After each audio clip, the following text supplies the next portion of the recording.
there. Welcome back to The Greater You. What you see before you is one of our most powerful tools that we've worked very hard to develop. You've heard bits and pieces of this talked about. You'll hear us talk about this all the time. If you hire our coaches, we'll take you really in a detailed way through this process and help you figure out how to apply this to really every area of your life. For today's purposes, I wanted to review just some concepts around this letting go process. First of all, why is letting go so important? Number one is that human beings, as we age, have experiences, whether those experiences are traumatic in nature or challenging in nature, or even just significant in nature. We have a tendency to start holding on to stuff.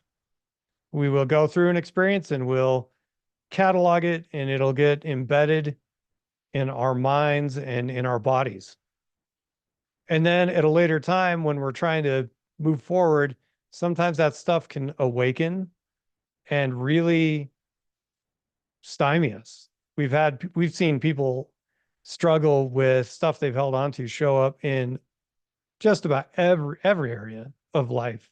Relationships, obviously, work, writing that book and then getting into a block, sharing a talent with others, developing a business, developing a new skill, getting into a new relationship, maintaining an old relationship. Every area of life can be affected by holding on to things.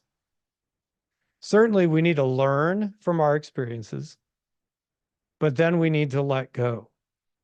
Particularly, what we need to learn to let go of is, if you look at that step number 2 there, the stuff that clutters us up, the things that cause us to second guess ourselves all the time, second guess decisions that we know we made the right decision around, but then we find ourselves second guessing. It's so important to figure out, what am I holding on to? That's step 1. And how those things are holding us back, which is step 2. The more enlightened people on this planet tend to be masters of letting go. I don't think that these people ignore the past, but they are more astute at learning from the past. I don't think that these people ignore the future. I think they aim for positive futures, but they're a little more adept at living in the present. So take these steps and work with them. I'm not going to go through them step by step today. I put them up there so you can look at them, think about them, experiment with them on your own. But I do want to send the message loud and clear today to find out what you're holding on to that's holding you back from your growth, from self-discovery, from improving your relationships, from improving in your career, from getting that next degree, from finishing paying off that loan. What is the thing that's holding you back? What are you holding on to that's actually harming your progress? And work on working that through these steps and letting it go. You will find on the other side of these steps greater freedom. Where these came from is a lot of effort and work. Myself, I've been studying and practicing the process of letting go for many, many years. There are great teachers that I have to pay, accountability to and homage to, that I've learned from indirectly or directly over the years.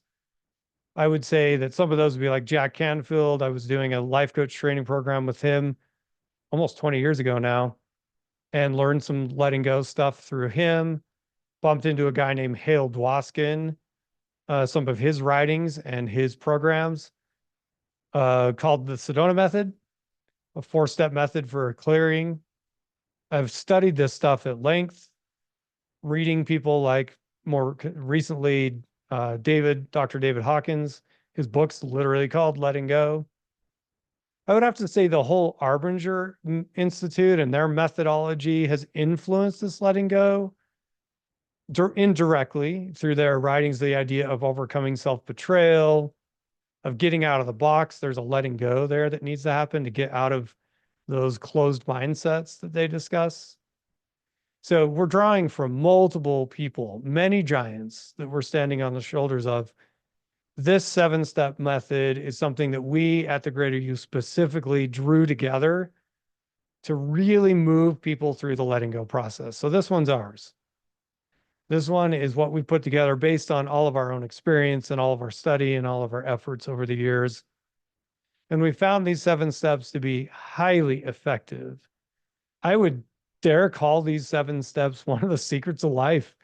Like if you're feeling bogged down and you're feeling stuck, dust off these 7 steps, write them down, do them in a journal, hire a coach or a counselor, take them to their office, be like, yo, I need help working through these steps. I would love to help you. And I've helped many, many, many people work these steps through, even this very day. So I use them. My colleagues use them. Those that I've learned from use them. And those that I've taught use them. And these steps definitely help people create more mental, emotional, even spiritual, definitely physical, definitely cognitive freedom so that they can feel more light and able to learn and grow in other ways. So give these a try. Let us know your experiences in the comment section below. Go ahead and find us at thegreateryou.com. That's with the letter U. Hit us up. You can find our website in the description, of course, and come see us and give us a chance to help you work through whatever it is that's holding you back so that you can live your best and greatest life. All right. Thank you so much, and we'll talk to you again soon.